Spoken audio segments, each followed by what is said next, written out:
Hey guys, hope y'all are doing well. Today I wanted to talk about a little project that I've been working on that I'm kind of excited about, and also about some kind of new things happening with my channel in general.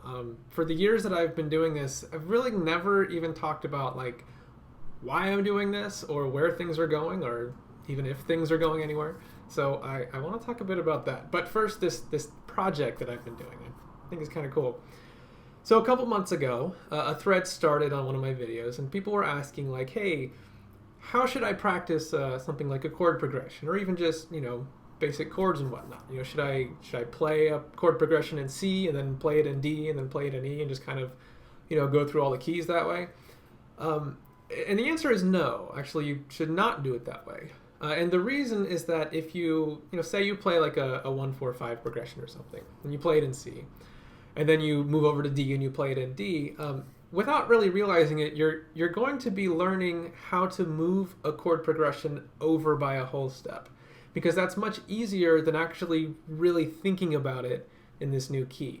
And so you sit there and practice through all these different keys, and then you'll get done and realize like, wait a second, I don't actually really know how to play this progression. I just got really good at moving this over by a whole step. So the way you really want to practice is randomly. Ideally you just play in random different keys, and that way there's no pattern about how you're moving chords from one to the next, and it kind of forces you to really learn that progression versus learning how to move it over. So Alex commented saying that he likes to use a D12, which is a 12-sided dice. Basically you roll the dice. If it comes up with a 7, you play the progression in F sharp. If it comes up with a 3, you'd play it in C, or whatever. So that gave me this idea. So I kind of went to work and I came up with this. Hopefully you can see that on the camera. So this is a 12-sided dice, but rather than numbers, it has different keys on it. But the idea, of course, is that you would just roll this. It comes up with a key, and then you play in that key. I also designed this. This is a 4-sided dice. And this has different basic chord qualities on it.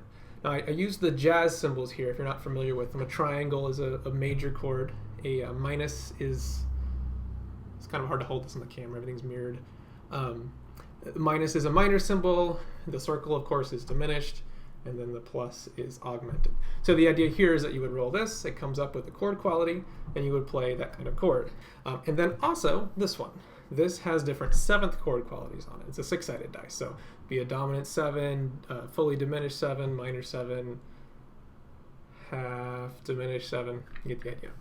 So with these 3, you can practice different 7th chords or basic chords, or just roll the D12 and practice different chord progressions and different keys. That's what I've been working on lately. So, if you're curious, the way I did this was I designed these in a Blender, which is a 3D modeling program, and then printed them out on my 3D printer. 3D printing is kind of one of my hobbies / obsessions lately, so that's where these came from. Now, I've been playing around with these, practicing a little bit, and I have to say I really, really like it. Obviously, you could do the same thing with an app or a website or whatever. Just have it generate, random keys and chords to play in. But the fact that these are very physical and tactile. They make sound when you roll them. You can feel them. They look interesting when you roll them. I think actually makes it a lot more memorable, and I think you even learn better. I recently read a study from a Norwegian university where they compared these different groups of people, and one group would read physical books, and the other group would read ebooks, like on a Kindle or an iPad.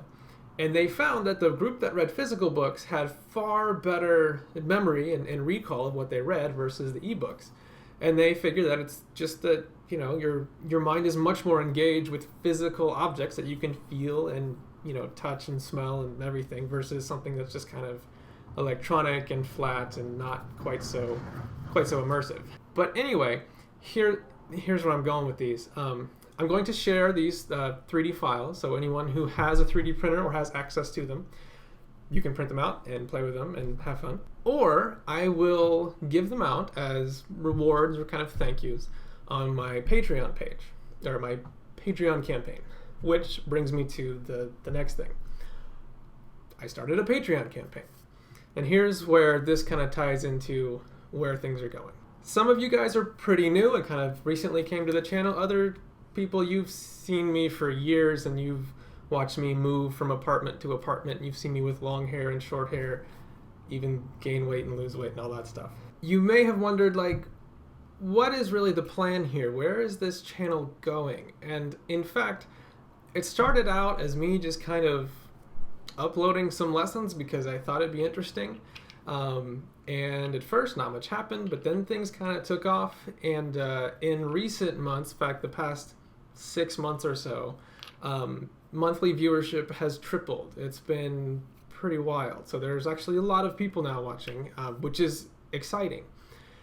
But there's been one problem, and people have pointed this out thousands and thousands of times.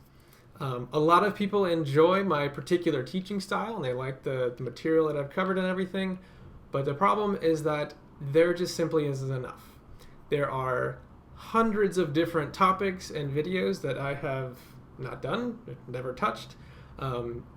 I haven't done anything on how to actually play an instrument. It's all been kind of theoretical. I've never talked about how to read music, how theory applies to a guitar, anything. All that stuff has been untouched. And it's simply because these videos take a long time. They're very difficult for me. I mean, I spend a lot of time and, usually many days, like, thinking through a subject and trying to really boil it down to something simple and fundamental. So it is for that simple reason that I have started this Patreon campaign. I want to do that stuff. I want to cover all these things, and I think people would really appreciate that. Now, if you're not familiar with Patreon, it's very simple.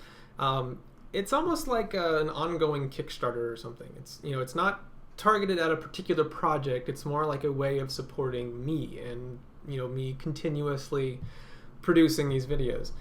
So the idea is pretty basic. You can pledge a whatever amount of money you want, and it just goes to helping me produce more content. And it's as simple as that.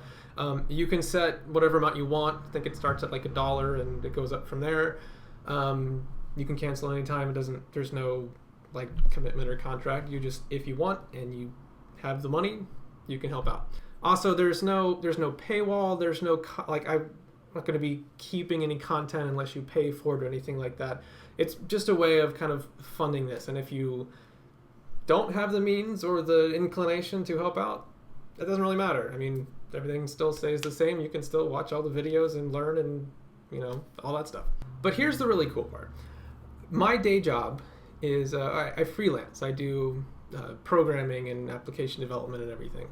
So I don't have a 40-hour a week. Well, I work 40 hours a week, but I don't have to go into an office, and there's no obligation there. So if I do have another source of income, it's utterly trivial for me to say, okay, I don't work on Fridays anymore, and instead I can dedicate that time to doing YouTube. And currently I have to kind of work things in on, weeknights and weekends when I can, and it's very difficult to, even get new material made. But having dedicated time to work on that, it opens things up tremendously for lots of new content and things like that.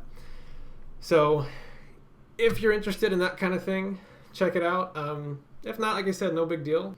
And I should say this, a lot of people have donated in the past, not through any program or anything. They've just sent a donation and said, hey, thanks. And I'm hugely, hugely grateful for that. I want to say thank you. And if you've done that, don't feel like you need to get in on the Patreon thing. That's awesome, and I want to say thanks. Anyway, that's where things are headed. Channel-wise, things are at the point now where, like, it's accelerating, and there's, a lot of opportunity here, and I would really love to get to that sort of next level of doing a lot more content and talking about how to actually play piano. I haven't touched that yet, and I would love to. I've taught lots of people. I managed to learn how to play myself very quickly with very minimal time, and I think I could give you some really good stuff on that topic, and I would love to do that. So that's where this is headed. And as far as this goes, the little dice things that I've come up with, the idea is that, like, if you pledge on Patreon, I think I've set it to like $5 a month or something, then I will print one of these out for you and mail it to you. If it's a little bit more, then I'll print you a full set with all 3 or whatever. Obviously you wouldn't do it for that reason. This is just a little thing that I've come up with and made that I think is cool. But it's more just a thank you for doing that.